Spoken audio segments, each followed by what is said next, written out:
అందరికీ నమస్కారం. భుజమ్మ తెలుగు ఛానల్కి స్వాగతం. ఈరోజు నేను పన్నీర్ కర్రీ చేస్తున్నానండి. ఈ కర్రీని ఒక్కసారి నేను చెప్పే విధంగా చేయండి. బిర్యానీలోకి కానీ, రైస్లో కానీ, చపాతీలోకి కానీ, రోటీలో కానీ చాలా బాగుంటుందండి. ఒక్కసారి ఇలా ట్రై చేసి చూడండి. తయారు చేసే విధానంలోకి వెళ్ళిపోతాం. కడాయిలోకి 3 టేబుల్ స్పూన్ ఆయిల్ యాడ్ చేసుకోవాలి. ఆయిల్ వేడకంగానే 200 గ్రాముల పన్నీరు క్యూబ్స్ కింద కట్ చేసుకుని యాడ్ చేసుకోవాలి. అలాగే 1/2 టీ స్పూన్ పసుపు, 1/2 టీ స్పూన్ కారము, రుచికి తగినంత కొంచెం ఉప్పు, అలాగే కొంచెం కస్తూరి మేతి క్రష్ చేసుకుని యాడ్ చేసుకోవాలి. యాడ్ చేసుకున్నాక ఒకసారి కలిసేలా కలుపుకొని 1 మినిట్ దాకా సాట్ చేసుకోవాలి. ఇలా స్పైసెస్ యాడ్ చేసుకుని సాట్ చేయడం వల్ల పన్నీర్ అనేది మంచి కలర్లో, అలాగే ఉప్పు కారం కోట్ అవ్వడం వల్ల పన్నీర్ అనేది చప్పగా ఉండదండి. అలాగే మనం చివర్లో యాడ్ చేస్తాం కాబట్టి పన్నీర్ని ఇలా సాట్ చేసుకుంటే బాగుంటుంది కర్రీ. ఇలా 1 మినిట్ ఫ్రై అవ్వగానే పన్నీరు ఆయిల్ లేకుండా పన్నీర్ని పక్కకు తీసుకుని ఉంచుకోండి.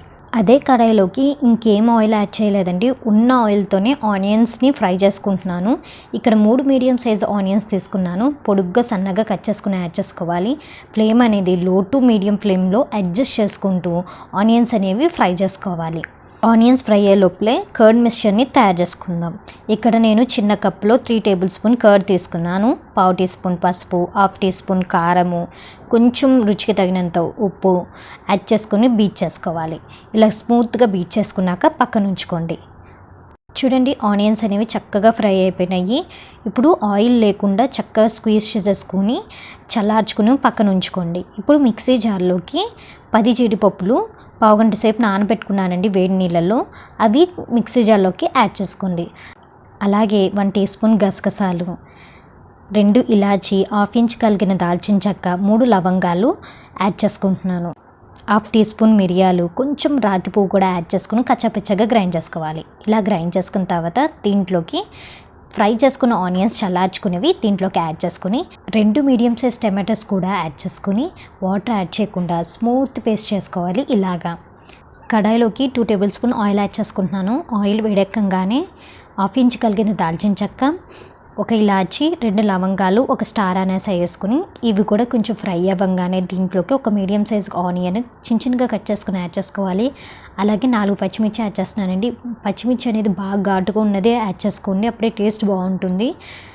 కొంచెం కరివేపాకు, కొంచెం గల్లుప్పు యాడ్ చేసుకుని ఆనియన్స్ అనేవి లైట్గా వేగనివ్వాలి. ఇలా లైట్గా వేగిన తర్వాత దీంట్లోకి 1/2 టేబుల్ స్పూన్ అల్లం వెల్లుల్లి పేస్ట్ కూడా యాడ్ చేసుకొని ఉల్లిపాయలు, అల్లం వెల్లుల్లి పేస్ట్ పచ్చివాసన పోయేంతసేపు ఫ్రై చేసుకోవాలి. ఆనియన్స్, అల్లం వెల్లుల్లి పేస్ట్ వేగంగానే దీంట్లోకి కర్డ్ మిక్చర్ యాడ్ చేసుకోండి.